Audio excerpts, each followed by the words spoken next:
The National Weather Service in Blacksburg has issued a severe thunderstorm warning for northeastern Bedford County, central Amherst County, the city of Lynchburg, until 2 p.m. Eastern Daylight Time.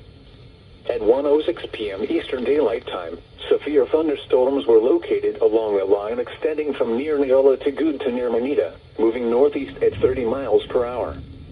Hazard, 60 miles per hour wind gusts. Source, radar indicated. Impact, expects damage to roofs, siding, and trees. Locations impacted include Lynchburg, Bedford, Amherst, Clifford, Manita, Forest, and Coleman Falls. This includes the following location: the National D-Day Memorial,